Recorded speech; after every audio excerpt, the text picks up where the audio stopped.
오늘 저희들에게 주신 하나님의 말씀 시편 107편 1절에서 14절의 말씀 의지하고 나는 무엇을 보고 있는가, 이런 제목의 말씀을 전합니다. 지난 2월 25일이었습니다. 신문을 읽다가 조그마한 기사를 하나 보았는데 제 눈이 번쩍 띄었습니다. 끝났다 싶어도 노력하는 한 인생은 비극이 아닙니다. 이런 제목 밑으로 저라고 제 인생이 가엾지 않았겠나요? 하지만 40대 중반이 된 지금은 정말 꽤 괜찮은 해피엔딩을 향해 가고 있는 것 같아요. 이 기사의 주인공이 저를 끌어들인 것입니다. 이화여대 4학년 재학 중에 교통사고로 나서 신체의 55%가 3도의 화상을 입는 극심한 화상을 입고도 그걸 극복해낸 지선아 사랑해 라는 책까지 내었던 그 이지선 씨의 이야기였어요. 이 이지선 씨가 올해 3월 2일부터 그가 23살 사고로 그만둔 학교 이화여대에 23년 만에 교수가 되어서 다시 강단에 서게 되었다라는 이야기였어요. 제가 스크랩에 두었던 20년 전 기사를 제가 찾았습니다. 지선아 사랑해를 찾았어요. 3도 중화상 극복, 연 100만 방문하는 홈피지기, 하루 평균 5,000명, 연간 100만 명 이상이 방문하는 홈페이지의 주인공 이지선 씨가 당시 26이었네요. KBS 다큐 드라마 인간극장에 소개된다. KBS2 인간극장은 중화상의 고통을 이겨낸 한 20대 여성의 사연을 다룬 5부작 지선아 사랑해를 2003년 3월 31일부터 4월 4일까지 방영한다. 이 이지선 씨의 사고는 그보다 3년 전이었던 2000년에 일어났습니다. 2000년 7월 30일 오후 11시 30분경 도서관에서 오빠의 차를 타고 귀가하던 그녀가 한강로 일변에서 육중추돌 사고를 겪게 되는데 자동차에 그만 불이 붙어버립니다. 그래서 신체의 55%, 특히 이 상체가 거의 다 불에 짓이겨지는 그런 화상을 입게 되죠. 의사들도 이런 화상은 3년이나 5년에 한 명 있을까 말까 하는 중화상이라고 이 병원 저 병원에서 다 손석기를 끓였다고 합니다. 살아났습니다. 그러나 죽음의 문턱에서 살아난 그는 절망하지 않을 수가 없었습니다. 손가락 마디를 다 잘라야 했었습니다. 너무 불에 타서 이그러져서 뼈까지 타서. 얼굴은 그전 사진을 같이 올렸더라고요. 참 고운 학생이었는데 얼굴을 아무도 알아볼 수가 없을 정도로 완전히 일그러져 있었습니다. 치료받는 과정이 매일 지옥에 갔다 오는 것 같다. 이 화상 치료가 무지에 아프다 그러죠. 이 치료를 2년을 했습니다. 수술을 수도 없이 하고. 그러는 가운데 그의 가정에 변화가 오기 시작했습니다. 몸은 지선이가 아팠지만 마음은 우리가 아팠다. 그런 말을 이제 스스럼 없이 내어놓을 수 있을 만큼 이 사고에서 벗어나고 있었습니다. 몸과 마음을 추스린 이지선 씨는 자신의 사연과 사진 등을 홈페이지를 통해 공개했습니다. 그러자 작은 기적들이 일어났습니다. 나 자신 너무 힘든 시간이라 생각했는데 이걸 보고 저는 용기를 얻었어요. 밝게 살아가는 모습을 보니 불만투성이었던 제 삶을 되돌아보게 되네요. 이런 댓글이 국경을 넘어서 답지했습니다. 2월 중순부터 한 달 동안 계속된 인간극장 촬영팀은 촬영을 하면서 지선 씨의 팬이 됐다고 합니다. 2003년 3월 31일 서울경제신문에 실린 내용이었습니다. 제가 이 20년 전 기사를 읽는 김에 그때 같이 철회두었던 다른 칼럼도 꺼내서 읽었습니다. 칼럼 제목이 이렇습니다. 그래, 나 귀신이다. 한 여인이 임신을 한 줄 모르고 감기약을 먹었는데 애를 놓고 보니까 하반신이 없습니다. 그리고 손가락이 딱 이렇게 4개밖에 없는 아이가 태어나게 되었습니다. 그런데 이 아이가 엄마에게 피아노를 가르쳐 달라고 졸릅니다. 그래서 피아노를 가르쳤는데 이 4손가락으로 피아노를 연주합니다. 피나는 노력 끝에 그가 전국대회에서 입상을 하게 됩니다. 이 아이가 무척 명랑하고 밝았다고 합니다. 하반신도 없고 손가락 4개밖에 없는 몸으로 수영을 하러 수영장에 가면 애들이 깜짝 놀랐고 어머 귀신이다. 그래 나 귀신이다. 무섭지? 이렇게 말을 했다고 합니다. 이 아이의 이름은 이희아라고 하는 아이였는데 그때 특수학교인 주몽학교 2학년에 뛴 이희아의 일기장에 이렇게 기록되어 있다고 합니다. 제가 피아노를 연주하는 것은 누구와 경쟁하려고 하는 것이 아닙니다. 오직 제게 주신 것에 감사하여 매일매일 최선을 다해 인내하고 노력해 나를 사랑하는 모든 이들에게 음악을 통해 순수한 행복을 나눠 드리고 싶었기 때문입니다. 2003년 11월 7일 국민일보에 실린 이야기였어요. 제게 주신 것에 감사하여. 하나님이 그에게 뭐를 줬나요? 하체가 없는 몸뚱아리를 주었어요. 하나님이 그에게 뭘 줬나요? 4개밖에 없는 손가락을 주었어요. 그런데 이 희아가 이렇게 말을 합니다.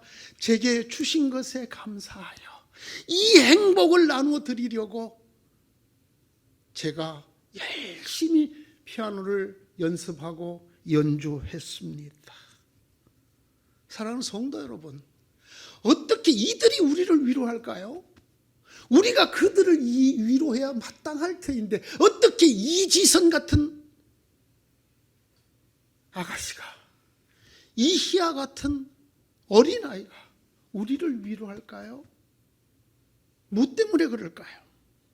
이들을 우리보다도 더 건강하고 밝게 감사하다고 말하면서 희망을 전하는 사람이 되고 싶다고 말하게 만드는 힘은 도대체 무엇일까요?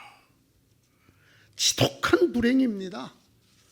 여러분 55% 온몸에 3도의 정신화상을 입는다는 건 죽는 게 훨씬 더 낫다고 합니다. 살아난 그가 지금도 수술을 받아야 한다고 합니다.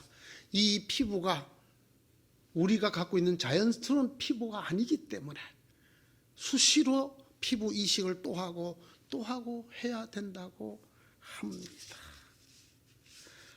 하반신이 없습니다. 손가락이 4개밖에 없습니다. 이 아이에게 하나님이 무엇을 주셨나요? 그가 감사할 것이 무엇인가요? 그가 우리에게 전해주겠다는 행복이 도대체 어디서 오는 것일까요? 저는 이 두 기사를 읽으면서 곰곰 생각해 보았습니다. 무엇 때문일까? 저는 이렇게 생각을 했습니다. 보는 것의 차이다. 이 두 사람과 우리들이 자기 인생을 바라보는 눈이 다르기 때문이다라고 생각했습니다.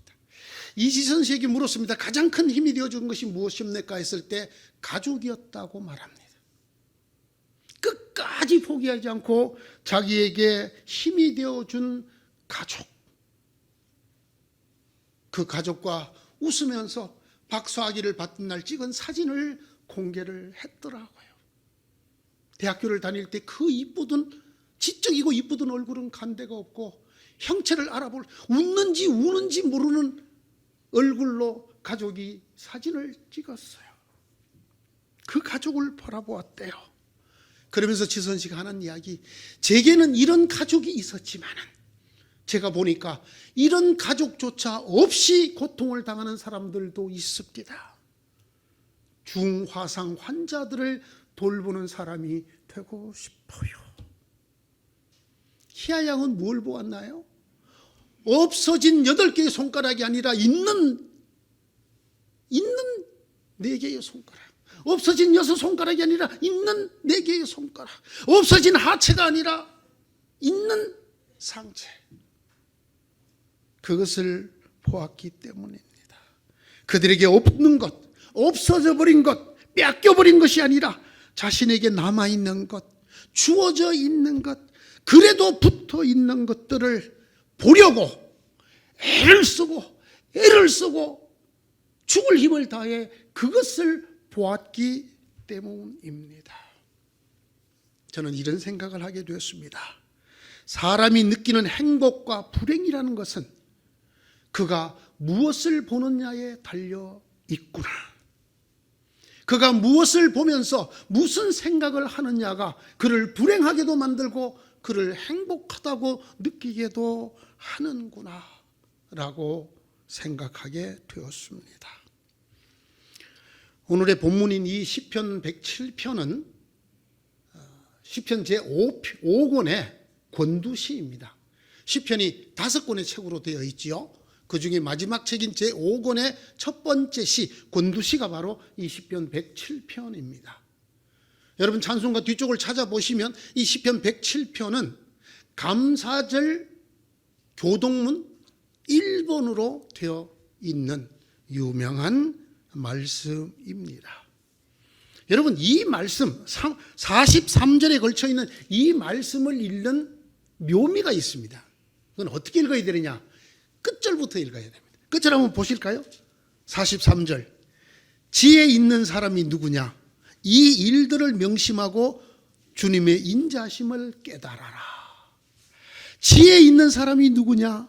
이 일들을 명심하고 주님의 인자심을 깨달아라. 이것을 읽고 1절부터 읽으시면 이 시편 107편의 말씀이 우리에게 은혜의 말씀으로 다가오게 됩니다. 지혜 있는 사람이 누구냐? 이 일들을 명심하고 주님의 인자심을 깨달아라. 이 마지막 구절이 말하는 이 일들이 뭘까요? 마음의 색이라고 말하는 이 일들을 명심하라고 말하는 이 일들이 무엇일까요? 1편 1절부터 쭉 읽어보시면 두 가지라는 것을 알게 됩니다. 하나는 하나님께서 행하신 일들입니다. 이루어 주신 일들입니다. 또 하나는 하나님께서 행하실 일들, 장차 해 주실 일들입니다. 이 둘을 꼭 기억하고 마음의 색이라고 말합니다. 하나님께서 행하신 일들, 하나님께서 이렇게 해 주셨다고 말하는 것들이 네 가지나 있습니다. 첫째는 바른 길로 이끌어 주시고 줄이고 목마른 사람들을 구해 주셨다. 그것이 4절부터 7절까지의 말씀, 그리고 9절의 말씀입니다. 주님께서는 그들을 그 고통에서 건지시고 바른 길로 들어서게 하셔서 사람들이 사는 성읍으로 들어가게 하셨다. 주님께서는 목마른 사람에게 물을 실컷 마시게 하시고 배고픈 사람에게 좋은 음식을 마음껏 먹게 해 주셨다. 이것이 하나님이 해주신 첫 번째 일입니다. 두 번째는 어둠과 억압의 고통에서 구원해 주셨다는 것입니다.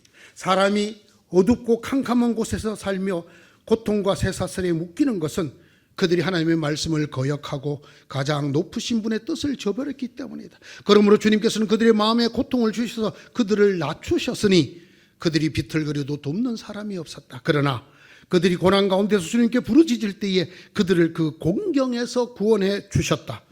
어둡고 캄캄한 데서 건져주시고 그들을 얽어맨 쇠사슬을 끊어주셨다. 주님께서 놋대문을 부수시고 쇠 빗장을 깨뜨리셨기 때문이다. 10절에서 14절 그리고 16절에 기록하고 있습니다. 어둡고 캄캄한 죄악된 곳에 거하는 사람들을 그 어둠과 억압에서 고통에서 건져주셨다라는 것입니다. 세 번째는 죽음과 멸망의 구렁에서 건져주셨다는 것입니다. 어리석은 자들은 반역의 길을 걷고 죄악을 저지르다가 고난을 받아 밤낮까지 이뤘으니 이미 죽음의 문턱에까지 이르렀다. 그때에 그들이 고난 가운데서 주님께 부르짖으니 주님께서 그들을 공경에서 구해주셨다. 단 한마디 말씀으로 그들을 고쳐주셨고 그들을 파멸의 구렁에서 끌어내어 주셨다. 17절에서 20절까지는 참으로 어리석어 하나님이 없다 하고 죽음의 길로 가는 하나님을 사랑하기를 거역하고 다른 것을 신으로 섬기는 이 반역한 인간들을, 죽음의 문턱에까지 이르는 그 인간들을 하나님께서 한마디 말씀으로 고쳐주시고 그들을 멸망의 구렁에서 끌어내 주셨다는 것입니다. 네 번째로는 고달픔에서 벗어나게 하시고 번성하게 하셨다는 것입니다. 그들이 억압과 고난과 걱정, 근심 때문에 수가 줄어들고 비천해질 때에 주님께서는 높은 자들에게 능력을 부으시고 그들을 길없는 황무지에서 헤매게 하셨지만, 가난한 사람은 그 고달픔에서 벗어나게 해주시고 그 가족을 양떼처럼 번성하게 하셨다. 39절로 41절의 말씀입니다. 이 일들을 기억하고 마음에 새기라는 것입니다. 우리가 잘못된 길로 갔을 때 우리를 바른 길로 이끌어 주시고, 우리가 목이 말라 죽을 것 같을 때에 우리에게 목마름을 해결해 주신 하나님을 기억하라는 것입니다. 하나님께서 우리가 어둠과 죄악의 억압에 눌려 있을 때 하나님이 먼저 손을 내밀어 우리를 구원해 주신 그것을 기억하라는 것입니다. 우리가 하나님을 어긋난 죄의 길, 죽음의 길을 가서 죽음의 문턱에 이르렀을 때 하나님께서 우리에게, 우리가 아직 죄인 되었을 때 우리를 위하여 예수 그리스도를 보내어 우리를 그 죽음에서 건지신 하나님의 일을 기억하라는 것입니다. 줄이고 목마르고 가진 것이 없어서 근심, 걱정 속에 생명이 줄어드는 것 같은 삶을 살 때에 하늘에서 만나와 메추라기를 내리시고 이른 비와 늦은 비를 내리시고 우리 영혼을 적시는 새벽 이슬을 내려주셔서 우리에게 풍족하게 하시고 젖과 꿀이 흐르게 해 주셨던 것을 기억하라고 하는 것입니다. 이 사람이 지혜로운 사람이라는 것입니다. 지혜로운 사람이 누구냐? 하나님께서 하신 이 일들을 기억하고 명심하는 사람이라. 그뿐만이 아닙니다. 장차 하나님께서 해 주실 일들 또한 있습니다. 성경 오늘 이 말씀에 기가 막힌 장소를 얘기합니다. 바다와 사막, 이 두 군데서 하나님이 장차 어떻게 하실 건지를 얘기합니다. 여러분, 바다와 사막, 왜 이것일까요? 인간이 처할 수 있는 가장 어려운 형편이 바다와 사막입니다.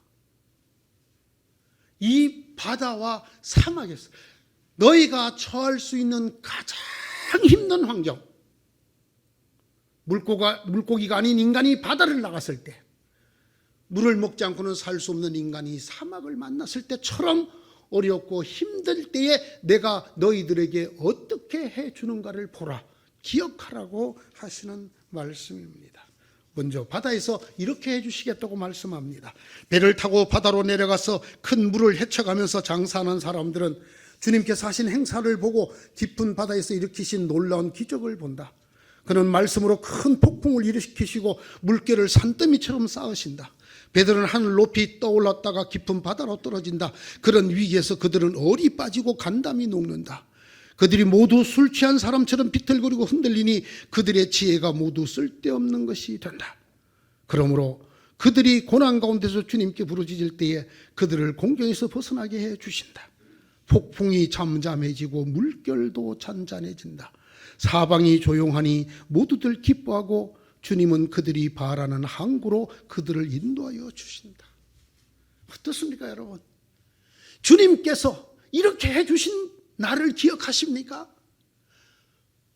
풍랑이는 바다 위를 걸어오시던 주님, 제자들이 혼비백산하여 어찌할 바를 모를 그때에 내니 두려워하지 말아라. 주님께서 바다를 명하시니 잔잔해졌습니다. 그리고 그들을 모두 언덕으로 인도해 주셨습니다. 우리가 이 말씀을 듣는 자들이 이런 폭풍우 같은 삶을 만났을 때 그 현장에서 주님이 그 옛날 풍랑치는 바다 위를 걸어오시고 잔잔케 하시고 함께 오르시어 우리를 무태 이르게 하신 것처럼 그렇게 해 주시겠다. 이 일을 기억하는 자가 지혜로운 자다. 이 일을 기억하고 가슴에 새기는 자가 참으로 지혜로운 자라는 것입니다. 사막에서도 이렇게 해주신답니다. 주님께서 강들을 사막으로 만드시며 물이 솟는 샘들을 마른 땅에 되게 하시니 그곳에서 사는 사람들의 죄악 때문에 옥토를 소금밭이 되게 하신다. 그러나 주님께서는 사막을 연못으로 만드시며 마른 땅을 물이 솟는 샘으로 만드시고 굶주린 사람들로 거기에 살게 하시어 그들이 거기에서 사람 사는 성읍을 세우게 하시고 밭에 씨를 뿌리며 포도원을 일구어서 풍성한 소출을 거두게 하시며 또 그들에게 복을 주시어 그들이 크게 번성하게 하시고 가축이 줄어들지 않게 하신다. 여러분, 이렇게 된 나라가 있는 걸 아십니까? 이스라엘입니다. 이스라엘. 그 중동 땅, 아무 데나 땅을 파면 석유가 펑펑 나오는 그 중동 땅에 이스라엘에서는 석유가 한 방울도 나지 않습니다. 얼마나 그들이 그 석유가 간절했으면 그런 책을 다 썼어요. 모세야, 석유가 어디 있느냐? 여러분, 그런 그 땅, 성경이 말한 대로 젖과 꿀이 흐르기는 커녕 광야인 그 땅에 지금 보십시오. 세계 농작물 시장을 장악하고 있는 사람들이 이스라엘 사람들입니다. 어떻게 했나요? 지중해 바닷물을 담수화를 해서 이것을 24시간 365일 광야에 뿌렸더니 그곳이 꽃이 피고 풀이 자라고 나무가 자라는 곳으로 변하고 그곳이 세계에서 가장 농작물이 잘 되는 농경지로 바뀌었습니다. 사람이 살 수 없는 그곳에 그들이 집단 농장을 만들고 집을 짓고 그곳에 살면서 풍요로운 삶을 유지하고 있습니다. 사람 사는 성읍을 세우고 사막이 연못이 되게 하시고 마른 땅에 물이 솟는 샘을 만드시어 밭에 씨를 뿌리고 포도를 일구고 풍성한 소출을 거두게 하시고 그들이 크게 번성하게 하시어 가축이 줄어들지 않게 하십니다. 이렇게 해 주실 하나님을 믿고 이 하나님이 하실 일을 기억하는 자가 지혜로운 자다. 지혜로운 자가 누구냐? 이 일을 기억하며 명심하는 자가 아니냐. 사랑하는 성도 여러분, 오늘 이 시편 107편, 시편 제5권의 권두시가 전하는 하나님 말씀에 귀를 기울이십시오. 이 일들, 하나님이 행하시는 이 일들을 기억하십시오. 하나님이 행하실 이 일들을 마음에 새겨드리십시오. 하나님의 일들은 참 놀라운 게 있습니다. 그것은 무조건 축복이 되는 것이 아니라는 것입니다. 그것은 양면적인 축복입니다. 또 좀 더 정확한 용어를 쓰자면 양가적인, 양면적인 가치를 가진 축복이라는 것입니다. 이렇게 말씀을 합니다. 42절입니다. 정직한 사람은 이것을 보고 즐거워하고 사악한 사람은 말문이 막힐 것이다. 하나님이 하신 일과 하나님이 하실 일은 모든 사람에게 기쁨이 되고 즐거움이 되는 것이 아니라는 것입니다.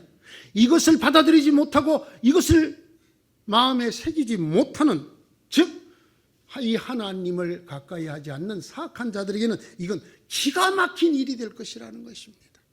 여러분, 신약에서 뭐라고 말했나요? 십자가의 말씀이 멸망을 받을 자들에게는 어리석은 것이지만 구원을 받을 우리에게는 하나님의 능력입니다. 십자가는 그냥 십자가가 아닙니다. 저것은 구원의 십자가요, 능력의 십자가이며 동시에 심판의 십자가라는 것을 우리는 기억을 하셔야 돼요. 하나님께서 그 아들이라도 죽여서 죄의 싹을 받아내고야만은 공의의 하나님이시며 이 아들을 믿는 자는 누구든지 그의 공로 없이 믿는 믿음만으로 구원해 주시는 은혜의 하나님, 은혜와 공의가 이 양쪽의 가치가, 양가가 동시에 있는 것이 십자가인 것처럼 하나님이 하시는 일, 하나님이 하실 일들은 양가적인 말씀입니다. 이 말씀을 받아들이고 기억하는 자에게는 기쁨의 말씀이 될 것이고 축복의 말씀이 될 것입니다. 그러나 그렇지 아니한 자에게는 기가 막힐, 정말 놀랄 수밖에 없을 만큼 말문이 막힐 일이 될 것이라는 것입니다. 오늘 107편은 이렇게 시작합니다. 주님께 감사드려라. 그는 선하시며 그의 인자심이 영원하다. 2절은 이렇게 말합니다. 구원받은 사람들아 모두 주님께 감사드려라. 3절은 이렇게 말합니다. 동서남북 사방에서 주님께서 모아들이신 사람들아 주님께 감사드려라. 이 사람들이 누굽니까? 저와 여러분입니다. 이 사람들이 바로 교회라고 불리는 예수 그리스도로 말미암아 죄와 죽음에서 부름받아 나온 사람들, 에클레시아입니다. 사방에서 불러 모아주신 사람들, 죄에서 건짐을 받은 사람들, 대적 원수 마귀 죽음을 쥐고 있는 이 악한 영에서 건져냄을 받은 우리를 향한 말. 그러므로 시편 107편은 하나님을, 아니 예수 그리스도를 믿지 않는 사람에게는 아무 쓸데가 없는 말씀입니다. 성도 여러분, 이 말씀은 그러므로 저와 여러분을 향한 말씀입니다. 그러므로 저와 여러분이 이 말씀을 꼭 기억하고 마음에 새겨야 합니다. 명심하여야 합니다. 모두 주님께 감사를 드려라. 그가 하신 일과 하실 일들을 기억하고 마음에 새겨라. 여러분, 영어의 감사라는 말이 생각하다라는 말에서 나온 글자라고 말씀을 드렸지요. thanks라고 하는 이 글자는 think라고 하는 글자에서 나온 말입니다. 생각이 바뀌지 않으면 감사가 나오지 않습니다. 생각이 어떻게 바뀌나요? 우리가 무엇을 보느냐에 따라서 달라집니다. 똑같습니다. 물이 반컵밖에 없습니다. 비어있는 걸 보는 사람이 있습니다. 물이 반밖에 안 남았구나. 그러나 물을 보는 사람이 있습니다. 물이 반이나 남아있구나. 여기에서 생각이 바뀌고 여기에서 thanks가 나온다는 말입니다. 무엇을 보느냐가 우리의 생각을 바꾸고 우리의 인생을 바꿉니다. 손가락이 4개밖에 없는 것을 감사함으로 바라보는 아이와 온전한 손가락 10개를 가지고도 우리 손에 쥔 것이 부족하다고 우리 손을 노려보는 사람이 같은 생각이 이럴 수는 없습니다. 같은 생각을 하고 같은 감사를 드릴 수는 없습니다. 무엇을 보느냐가 사람의 생각을 좌우합니다. 생각이 바뀌어야 인생이 바뀝니다. 생각이 바뀌면 감사가 바뀌기 때문입니다. think가 바뀌어야 thanks가 나오기 때문이라는 말씀입니다. 오늘의 말씀에 4번이나 반복되는 문장이 있습니다. 주님의 인자심을 감사하여라. 사람에게 베푸신 주님의 놀라운 구원을 감사하여라. 8절, 15절, 21절, 31절 이렇게 4번씩이나 반복하고 있습니다. 주님의 인자심을 바라봐야 됩니다. 주님께서 베푸신 일을 바라봐야 됩니다. 내가 한 일, 내가 하고 싶은 일을 바라보는 게 아니라 주님께서 하시는 일을 바라보아야 합니다. 그리스도인이라 부름을 받은 사람 중에 주님의 구원을 아직도 의심하는 자들이 있습니까? 여러분 중에 나는 단 한 번도 기도의 응답을 받지 못했다고 말할 수 있는 사람이 있습니까? 나의 고난은 눈곱만큼도 제거된 적이 없다. 나의 형편은 한 발짝도 더 나아지지 않았다. 나는 나의 죄와 죽음에서 조금도 벗어나지 못했다. 나를 덮고 있던 어둠과 죄가 조금도 사라지지 않았다. 이 사람은 하나님께 감사하지 않아도 됩니다. 자기 삶에 일어난 게 없는데 구원도 못 받았고 기도도 단 한 번도 안 이루어졌고 고난도 요만큼도 안 없어졌고 형편도 한 발짝도 나아지지 않았고 죄와 죽음도 여전히 사라지지 않았다면 그가 감사한다는 게 이상하겠죠. 그것만이 보인다면 그 사람이 감사한다는 것이 이상하겠죠. 그는 감사하지 않아도 됩니다. 그는 주께서 베푸신 구원과 자비를 생각할 수가 없을 것입니다. 묻습니다, 여러분. 한 번도 방황해 보지 않은 분이 여러분 중에 계십니까? 그리고 오늘 이 자리에 계신 분이 계십니까? 여러분이 어떻게 그 방황에서 벗어났습니까? 부끄러운 얘기지만 19살에 신학교에 가서 주의 종이 되겠다고 매진했던 이 사람도 수없이 방황을 하였습니다. 저의 설교를 여러분 들으시고 강의를 여러분 들으신 여러분 다 아시죠? 방황했습니다. 한 번도 죄의 노예가 되어보지 않은 사람이 있나요? 죄의 사슬에 한 번도 묶여보지 않은 사람이 있나요? 나는 지금까지 한 번도 죄를 진 적이 없다. 죄는 생각도 해본 적이 없다. 이렇게 말할 수 있는 사람이 과연 여러분 속에 계신가요? 여러분 이렇게 말하는 사람 저는 보았어요. 박옥수 목사라는, 앞으로 장차 한국에 큰 어려움이 될, 기독교의 큰 어려움이 될 한국교회가 이단이라고 말하는 박옥수 목사는 이렇게 말해요. 저는 죄를 질 생각도 하지 않아요. 여러분 중에 만약에 아직도 죄를 질 생각이 있고 죄를 지면 여러분 아직 구원 못 받았다고.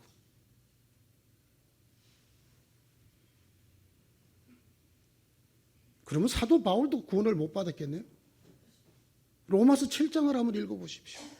사도 바울이 죄 때문에 얼마나 고민을 하나.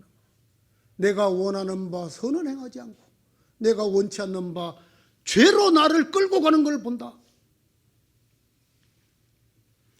여러분 중에 한 번도 몸이나 마음이 다치거나 상처를 입지 않은 사람이 있습니까? 그런데 어떻게 지금까지 살아있나요? 삶의 풍랑을 나는 한 번도 겪어본 적이 없다. 날 때부터 금수저를 물고 태어나서 살면서 금수저가 다이아몬드 수저로 바뀌고 나는 한 번도 아파본 적도 없고 풍랑을 맞은 적도 없고 시련을 당해본 적도 없고 시험에 떨어본 적도 없고 원하는 것을 가져보지 못한 적도 없고. 이런 사람이 왜 기도하겠습니까? 이런 사람이 왜 하나님을 기억하겠어요? 이 사람에게 하나님이 해준 게 뭐가 있다고 이 사람이 생각을 하겠습니까? 그는 감사하지 않아도 됩니다. 그는 주님께서 베푸신 구원과 자비를 생각할 수 없을 테니까요. 묻습니다, 여러분. 어떤 분이 글을 통해서 저에게 물었던 질문입니다.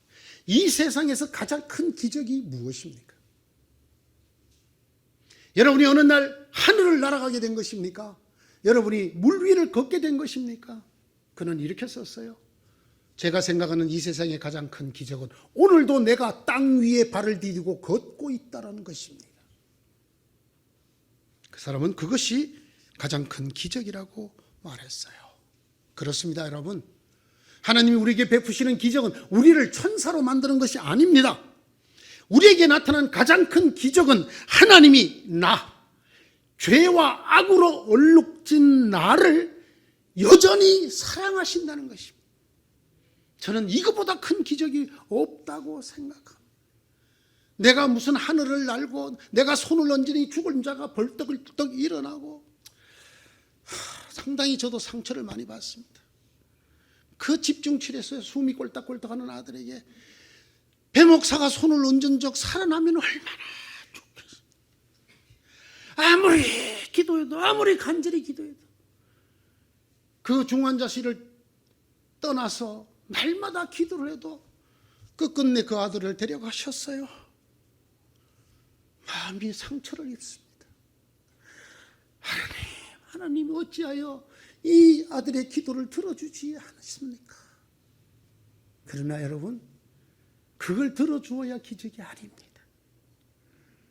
하나님이 내가 이 땅에서 걔가 다시 나와서 사는 것보다 내 나라로 내 품으로 데려가는데 뭐 불만 있냐? 그리고 내가 그 아들뿐 아니라 죄 많은 너를 지금도 사랑하여 내 아들이라고 부르는데, 내 딸이라고 부르는데 이거보다 더 큰 기적이 있냐? 너 같으면 너를 사랑하겠냐? 여러분 한번 솔직하게 말해 보십시오. 여러분 같으면 여러분 스스로를 이렇게 하나님이 여러분을 사랑했지 끔찍이 사랑하겠습니까? 독생자를 내어서 십자가에 죽일 정도로 여러분을 사랑하겠습니까? 여러분을 위해서 자식을 내어줘 살린 사람이 누굽니까?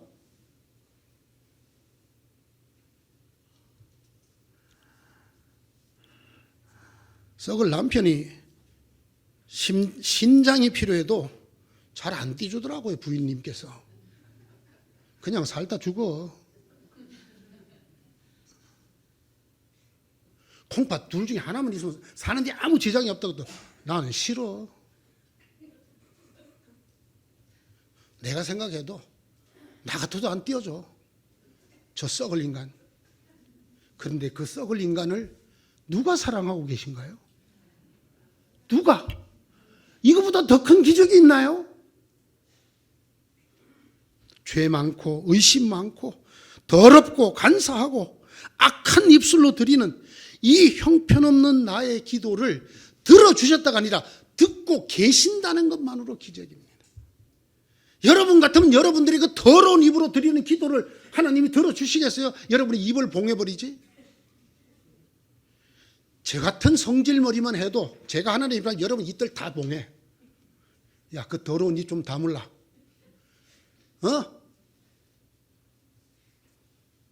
안 더러워요, 여러분은? 안 간사해요? 악하지 않나요?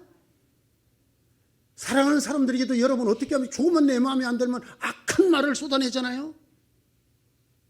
사랑할 때는 따뜻한 바람을 내다가 싹 돌았으면 그냥 찬바람을 내뿜. 요 따위 입으로 하는 기도를 하나님이 듣고도 계신다는 것. 네? 우리 입을 그냥 시멘트로 봉하듯이 봉하지 않고 들어주신다는 것. 이보다 더 큰 기적이 있나요? 아니, 우리가 이 모양 이 꼴인데도 아직 살아있다는 것, 살게 내버려 두신다는 것. 그래서 회개할 기회도 더 주시고 하나님을 더 가까이 할 기회도 더 주신다는 것. 여러분, 이거보다 더 큰 은혜가 어디 있나요? 이거보다 더 큰 기적이 있나요? 우리 언제 기도하나요? 마지 못해서 정말 물에 빠져서 죽게 되었을 것과 같은 상황이 돼야 하나님 살려주세요, 하나님 살려주세요. 그렇잖아요. 그 기도를 하나님이 듣고 계신다는 것. 그리고 가끔 들어주셔요, 안 들어주셔요? 응답해 주신다는 거. 이게 기적이죠, 이게. 예? 매일 들어줘야 되나요? 여러분의 기도를 하나님이 다 들어줘야 기적인가요? 그것도 크게 엄청나게 무사시하게 들어줘야 그게 기적인가요? 저는 그렇게 생각하네요. 저는. 네. 하나님이 우리의 100만 가지 중에 한 가지 기도라도 들어주셨다는 것. 아니, 그 기도를 들으셨다는 것 자체가 기적이고 은총. 네? 내가 지금도 하나님 앞에 놓서 뻔뻔스럽게 입술을 열려 하나님 앞에 기도하도록 내버려 두신다는 것 자체가 기적. 그게 은혜입니다. 여러분은 무엇을 보시나요? 내가 그렇게 밤낮 울부짖은데 들어주지 않았다고 하나님 그럴 수가 있습니까? 입장을 바꿔놓고 생각해 보십시오. 나 이렇게 기도하는 사람 봤다니까. 아이고, 이거 구약 같으면 하나님이 바로 번개를 내려서, 아니면 땅이 갈라지게 해서, 아니면 우리에서 곰이 튀어나와서 그걸 내비두시잖아요.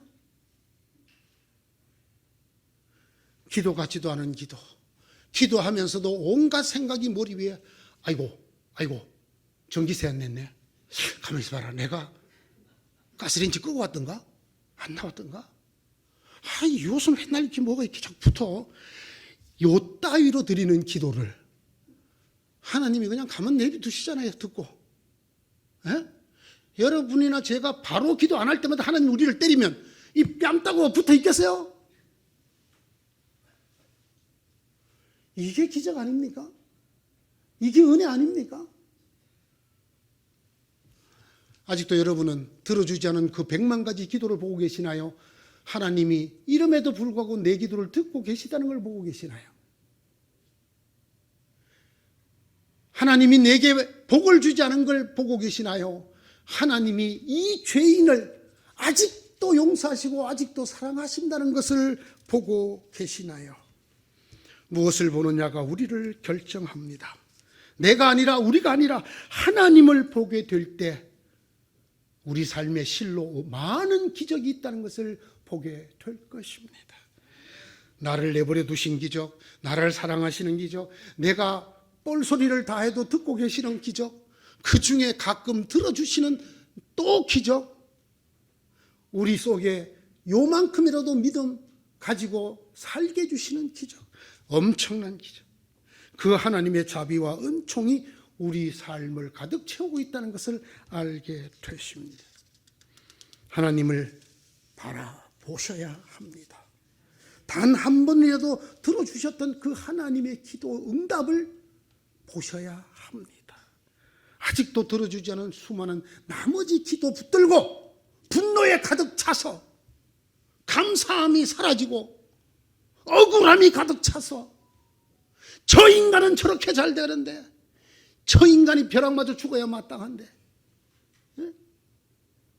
저 원수가 내 앞에 잘 되게 하시고 어찌하여 저를, 이 다윗도 그래갖고 제 목숨을 차라리 가져가십시오. 하나님한테 이제 개기는 거죠. 나 은혜 안 주려면 차라리 나 죽이십시오.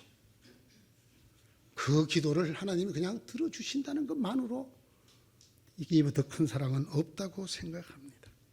사랑하는 성도 여러분, 대로마 제국의 황제들이, 그 수많은 황제들이 죽으면서 단 한 사람도 다 이루었다 하고 만족을 표하고 죽은 황제가 없다고 합니다.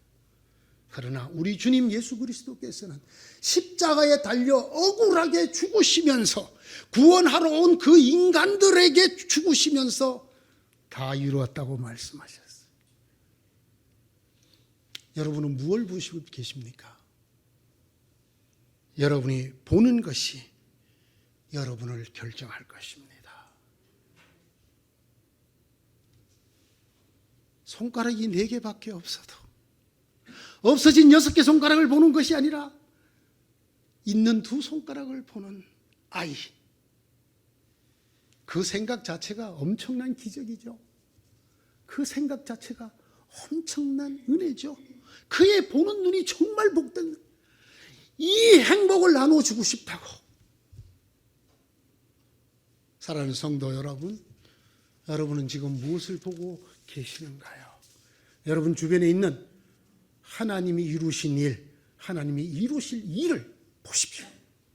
그리고 그것을 가슴에 새기면 날마다 여러분 가득 채우고 있는 기적을 보게 될 것입니다.